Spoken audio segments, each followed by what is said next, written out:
What's going on, guys? How we doing? In this video, we're simply just going to go over some gaming news that has come out over the past week. April has been a very busy month for news in the gaming world, and I would like to go over it. I've done my best to compile some of the biggest stories that have come out over the past week or so, and then we're just going to talk about it real quick. This is definitely something that I want to make more regular, so be on the lookout for these in the future. I do have different types of content planned for the channel, but for now, I just want to talk about some news and maybe get your opinion on some of the topics that we're going to talk about. Let's get right to it. The first story is that Bethesda's PC and PlayStation 5 console exclusive Deathloop has been further delayed and will now launch on the 14th of September 2021. Deathloop has gotten quite a bit of traction in the gaming world, as it is one of the games that Bethesda is going to be putting out on the PlayStation after the fact that they've been acquired by Microsoft and Xbox. Deathloop is being developed by Arcane Studios, which is probably best known for the Dishonored series. Arcane, being a subsidiary of Bethesda, is now under the Xbox Game Studios umbrella. However, this game was already in development at the time of the acquisition. There were already contracts in place. From what I've seen of the game so far, it looks pretty interesting. Arcane has a pretty good reputation. I'm definitely looking forward to see how this game is going to pan out, but we will definitely see more as we get closer to the new release date. Next up, we have that Microsoft and Xbox has now implemented touch controls in 54 of its games from its existing range of cloud-enabled Xbox titles. The Xbox Game Pass subscribers can put those efforts through their paces by downloading the Game Pass app on their Android devices. Games including Gears 5, Pillars of Eternity 1 and 2, and Streets of Rage 4. Now, this is a really big move from Microsoft and Xbox as they continue to push Game Pass over console sales. This is a far different approach than anything that we've seen so far in the gaming industry from the likes of Sony or Nintendo, where they tend to make console exclusives to push their hardware. Xbox has recently taken the approach that they really don't care if you buy one of their consoles as long as you buy into their ecosystem. In my opinion, I think that the more people that get to play a game, the better. While playing with touch controls on a mobile device might not be your ideal way to play, there are some people in the world who won't have another option. I think this is a really cool thing that they're trying out, and I'm excited to see where it goes. Next bit of news that we have here is that the Cyberpunk 1.2 patch has been tested and released on all consoles. As I'm sure you already know by now, that Cyberpunk released in an absolutely abysmal state on last generation consoles, being the PlayStation 4 and the Xbox One, to the point where it was unplayable. The game was suffering from crashes, frame drops, and just making the entire game and experience awful. I'm not going to talk too much about performance metrics on the channel. I'm going to leave that more to the experts at Digital Foundry and Xgamer, but from what we can see, there have been some promising updates to the PlayStation version.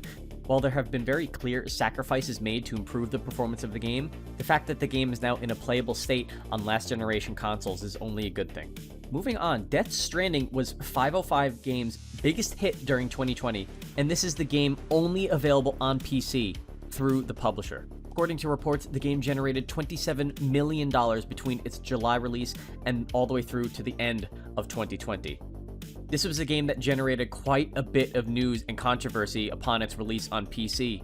There is a common misconception that this game was a Sony exclusive title. This was frankly never true. This type of news only reinforces the rumor that Hideo Kojima is actually working with Xbox on a new title. Moving on to a bit of small positive news, Monster Hunter Rise has shipped 5 million units in a week. The Monster Hunter franchise has been around for quite a while now, and it is highly successful on the Nintendo Switch platform. It is currently a Nintendo Switch exclusive, with reports that it will come out on the PC in early 2022. While this game is certainly not for everyone, the fact that the game is so successful while only being on a single platform at the time of recording is amazing. If you've never tried this game or the Monster Hunter franchise, there is a demo on the Nintendo eShop. Consider giving it a go. Next up is Crysis Remastered on the Xbox Series X and the PlayStation 5. The most recent update has given all of the now current generation consoles different graphics options to swap between.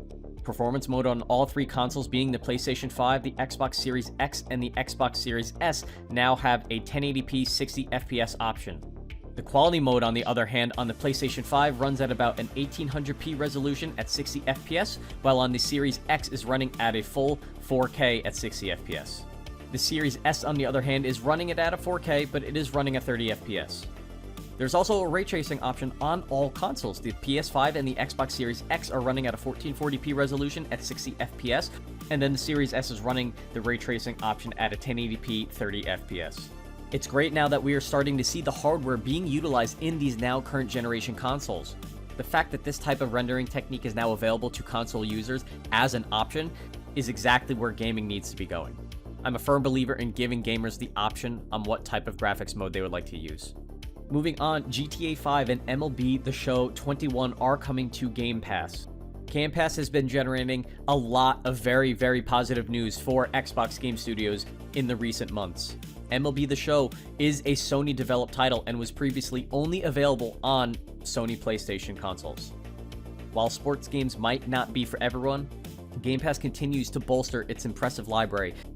Next up is Final Fantasy XIV has hit about 22 million players worldwide, and the game's next big update, Endwalker, will come to PC, PS4, and PS5 this fall. Final Fantasy XIV is an MMORPG in the Final Fantasy universe and is one of the few MMORPGs to be on console. This is really, really exciting for console players, and I can't wait to see how this takes off. We have a small one here with Age of Empires 4 set for a fall release in 2021. They very recently released a gameplay trailer for it, and I know that the Age of Empires community is very excited for this release. Last up is probably the most controversial of all the topics that we've talked about in this video, and that is Naughty Dog's The Last of Us remake for the PlayStation 5 is reportedly in the works. Now, this also comes out of a story that Bend Studio, which is the studio responsible for Sony's exclusive Days Gone, they were denied making a sequel for Days Gone 2, and have instead been requested to work on this remake. The PlayStation community has been a little bit at odds with each other with this information. Just based on taking a look through some comments, it would appear that a lot of people really don't think that there needs to be a remake for The Last of Us, as there's already a remaster of it on the PlayStation 4, which is compatible with the PlayStation 5 as well. Naughty Dog and The Last of Us is without a doubt one of the biggest franchises for Sony and PlayStation. Just based on speaking to a few people within the PlayStation community, it would appear that most people do not want this remake to be done. It would appear that people would much rather prefer Bend and Sony to put their efforts and resources into making a new IP. Bend Studios is an incredibly talented first-party studio for Sony, and I know that I personally would like to see them working on a new IP, or perhaps we will get that Days Gone sequel at some point in the future. That's going to do it for this video. Thank you so much for watching. I hope that this was helpful. As you can see, this channel is still in its infancy, so I do plan on putting out some different types of content for the channel. If there's anything that you would like me to cover, please let me know down in the comments, and I will do my best. If you enjoyed the video, remember to like, subscribe, and ring that bell for instant notifications on when the next video drops. I'll see you guys next time.